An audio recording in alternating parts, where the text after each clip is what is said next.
La Lloma de Galvis és un territori situat entre les localitats de Bocairent i Banyeres, molt a prop de la Font de la Coveta, on naix el riu Vinalopó, i la seva importància, més que res, és arqueològica, perquè és on es va trobar el lleó de Bocairent.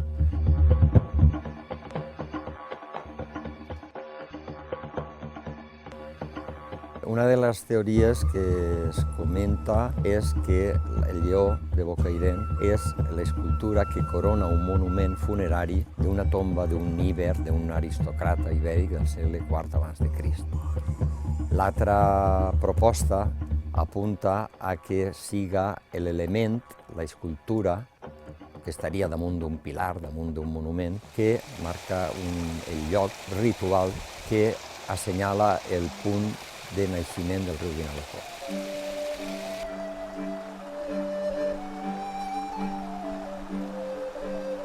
És una de les poques escultures ibèriques que trobem a les nostres comarques. L'escultura ibèrica és molt freqüent en els territoris del sud d'Ibèria, cap a la zona d'Andalusia, i en Alacant, en el sud d'Alacant, però cap al nord, en la província de València, ja no n'hi ha, on hi ha molt escassa. Trobar-ne una sí significa que té una importància singular. El que no sabem és exactament quina importància tenia. Justament aquest seria l'emplaçament original on es va trobar el lleó ibèric. Aquesta és la bassa que el senyor Vicent Calabuig va construir i on es va tindre lloc aquesta troballa. Com podem veure, és un emplaçament privilegiat perquè just ací baix tenim la Font de la Coveta, on naix el riu Vinalopó. Ací tenim el castell del Vinalopó. Justament darrere el Mas de Guilella. I com a teló de fons tenim el cim del Montcabrer.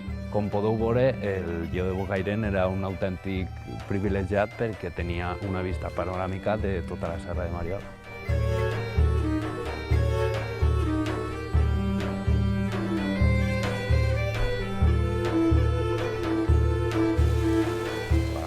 Superior del riu Vinalopó, que al llarg del seu recorregut passa per diferents emplaçaments importants on també n'hi ha restes d'estatuària ibèrica com la Dama d'Elx o com la Dama de Guardamar, del Cabezo de Lucero.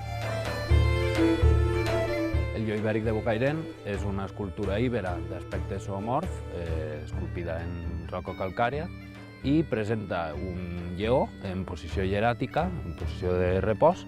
Podem observar que té tret de l'escultura de la Grècia arcaica.